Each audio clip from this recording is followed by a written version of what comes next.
from WSLS, this is 10 News at 5:30, working for you. Good evening and thanks for joining us for 10 News at 5:30. I'm Rachel Lucas. And I'm John Carlin, and we want to get straight to your forecast tonight with meteorologist Sarah Osterbind. She joins us now because everybody's got their eye on the weekend. That's right. And Sarah, you all are monitoring a winter storm that's headed our way.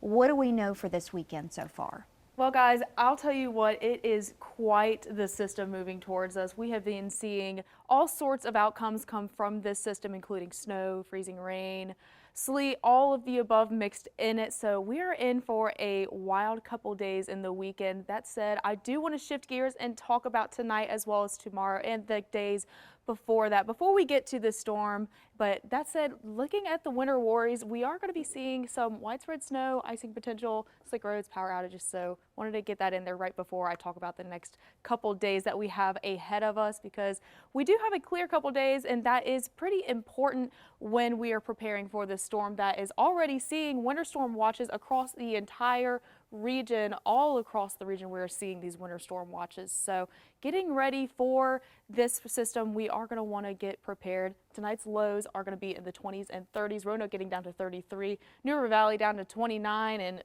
Southside getting down to 30. So it is going to be a chilly night. That said, going into tomorrow, we will be pretty warm. We'll be looking at more normal temperatures on average. That said, we are going to be getting into the 30s as well as the 40s going into tomorrow. So it is going to be a great day to go ahead and get all the supplies you need, as well as Friday. Friday will be pretty dry as well, but taking a look tomorrow at 9 a.m., getting up to 27. So pretty chilly day altogether, but it will be a great day to go ahead and get some supplies. John, Carlin. All right, thank you, Sarah.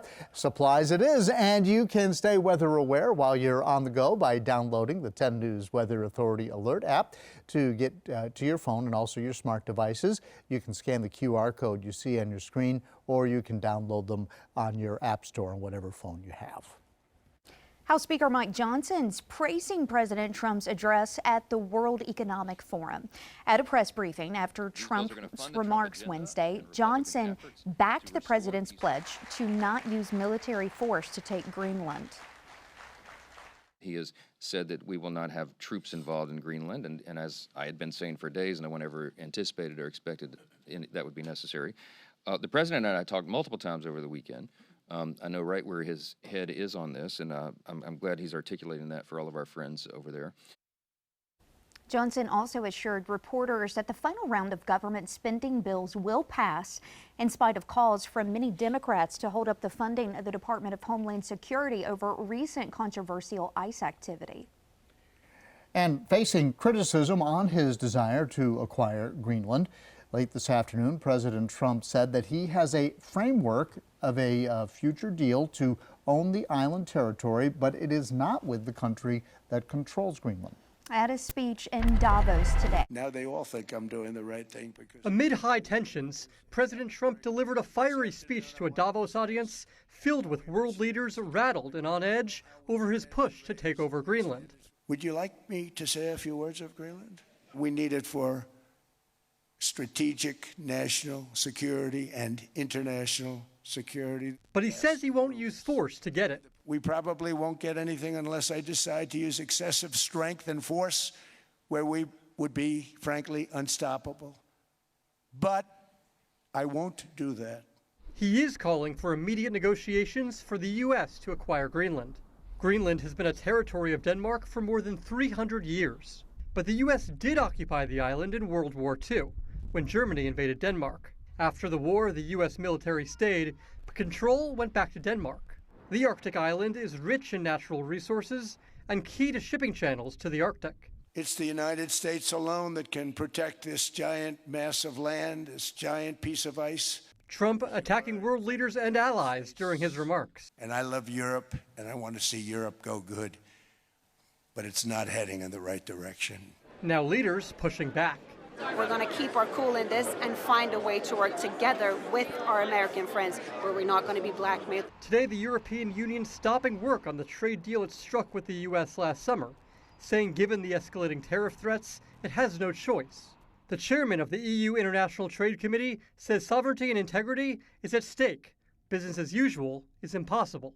California governor and potential 2028 presidential candidate Gavin Newsom was in the audience and says Trump's tough talk is having real consequences. I'm sitting here in panels, and a lot of the biggest business leaders and investors are talking about de-risking from the United States. This afternoon, President Trump posted on social media that he will not impose the tariffs he threatened to place on several EU countries on February 1st. He also said he and NATO Secretary General Mark Rutte formed a framework of a future deal on Greenland.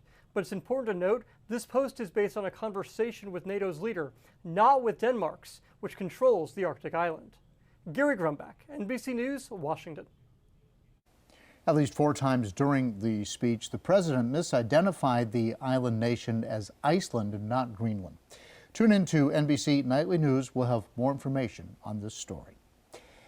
And on Tuesday, Rachel, the prosecution rested its case in a big trial.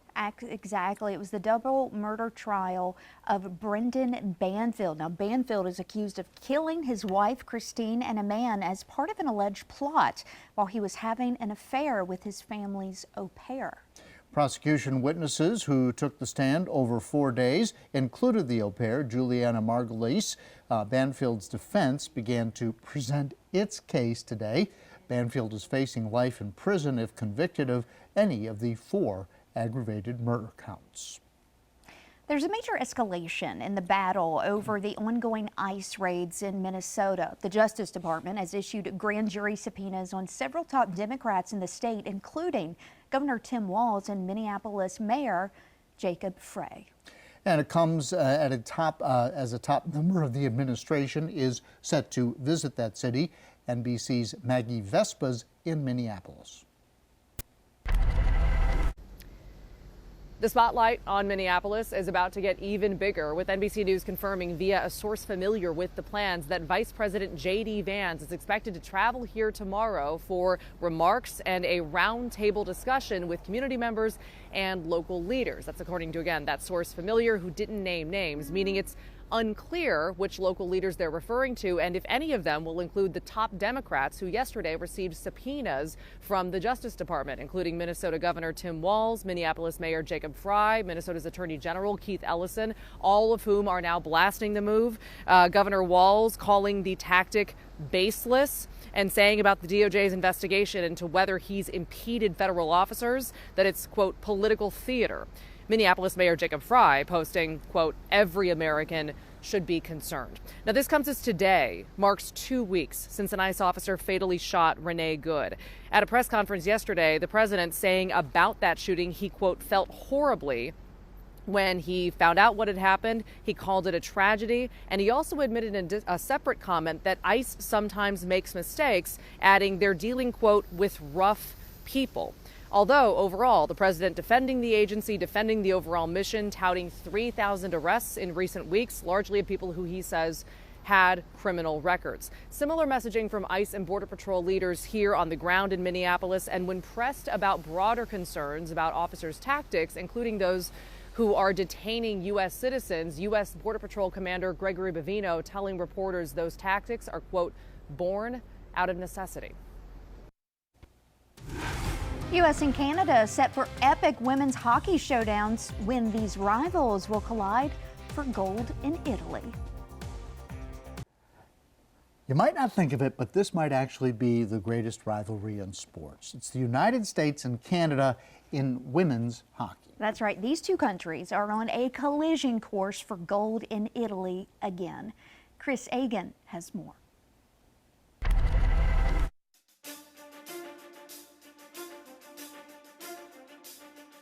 The world of women's hockey is a small one. That world consists of North America, the United States, and Canada. We hate them. It's an awesome rivalry. It's so spicy out there. Since women's hockey started in the Olympics, these two countries have pretty much staged a two-team tournament. Blood boils sometimes on the ice and even off the ice, so I think, yeah, it's definitely one of the greatest rivalries. In 7 Olympic Games, Canada and the U.S. have won the gold medal each time. The Americans won gold in 1998 in Nagano. Then Canada won 4 Olympic Games in a row in Salt Lake, Torino, Vancouver, and Sochi. The red, white, and blue stopped that streak in 2018 in Pyeongchang. But then Canada stood on top of the podium 4 years later in 2022 in Beijing. The loss always sucks. And it stays with you for quite a while. When it ended in 2022, I mean, we all looked right to 2026 and we knew what our goal was and we want to win a gold medal. And here we go again.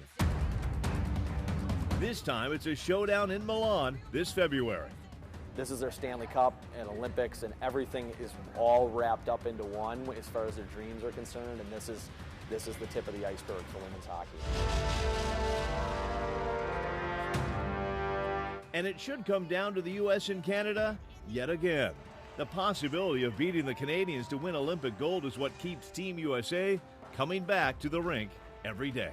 When both teams step on the ice, it's almost like a do or die mentality, and I think everyone takes so much pride in like U.S. or Canada, and I think that gets put on display when we hit the ice. In women's hockey, supremacy is judged by Olympic gold.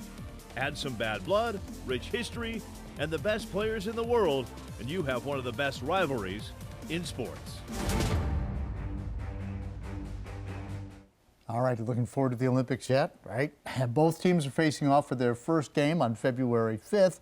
Then the two rivals face off in tournament play on February 10th. Here's a look at Wytheville from our Bowling Wilson Hotel Skycam. Sarah Osterbind is here, and she's going to have your full forecast when we return. Good evening, I'm meteorologist Sarah Osterbein, and there's been a lot of talk about this weekend, and for good reason, because we are going to be seeing a decent amount of snow still, even though the amounts are currently still changing across all models. Lots of disagreement among models, in fact. We're going to be seeing some snow as well as some ice to even top that off, but we could also be seeing just a mix of everything where we have warmer air aloft. That's going to give us some mixed precip, including freezing rain, which is going to contribute to that ice on top. But shifting gears, I do want to take a look at the first couple days of this week, because it would be important to know the weather of the next couple days as well, especially if you want to get out and get some supplies for this weekend. Now, looking to be pretty dry. We could be seeing some showers as well as some snow, mainly in the highlands as well as the New River Valley come tomorrow morning, as well as overnight tonight, but that will dry up very quickly. We have a high pressure system moving in rather quickly, going to take over Thursday night and stick around for a majority of Friday. As you can see, very, very overcast skies as that big system starts to push in, but it's going to be pretty dry. There is the smallest possibility of seeing some precip coming to the evening Friday, but that said, it's likely to start on Saturday. Now, I do want to remind you that this is just one model. This is the European model, which is the one that is known to be the more trustworthy source. That said, it could change very quickly, and it could also not be very true in this scenario. But currently, we are tracking a 4 p.m.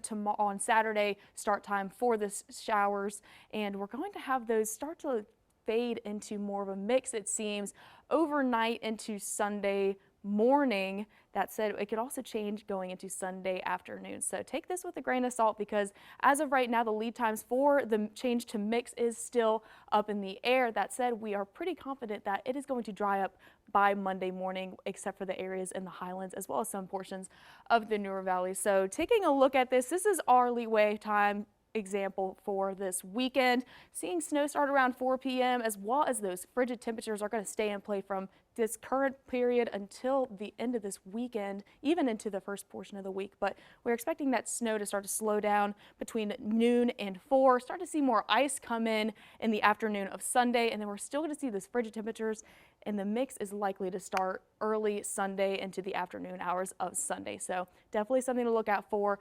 Now let's take a look at the odds of seeing this snow. The odds of seeing 1 inch of the snow are really, really good. 100% in Hot Springs, 96 in Roanoke. But taking a look at the odds of seeing 6 inches of snow, they drastically go down. That said, where there's still a very good chance we see 6 inches of snow in some areas, including Hot Springs, 84% chance, Roanoke, 59% chance, South Boston seeing a 21% chance of seeing 6 inches of snow, which is a good amount of snow still, if you ask me. But What is the main concern with this? We're still seeing that widespread snow being a high possibility.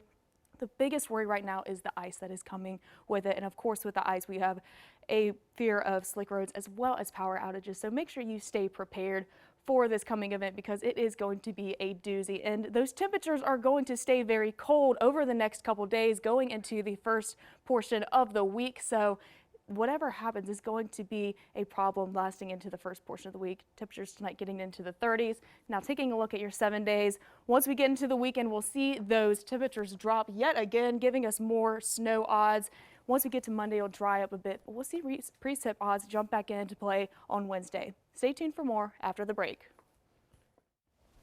So the Olympic relay continued its tour through Italy yesterday, making its way to Vicenza. Yeah, the flame began its journey across Italy from Rome last month. It's now been to the islands of Sardinia and Sicily, all part of a 7,400-mile journey that will end in Milan's San Siro Stadium on February 6th. The relay has been a part of efforts to generate excitement across the country ahead of the Games. And the Milan Cortina Olympics are just a little over 2 weeks away. Can you believe it? It's going to be here before you know it. 10 News and NBC will be your home for the Winter Olympic coverage of all the competition as the countdown continues into February. You're taking a look at our countdown clock now. 10 News at 6 is next.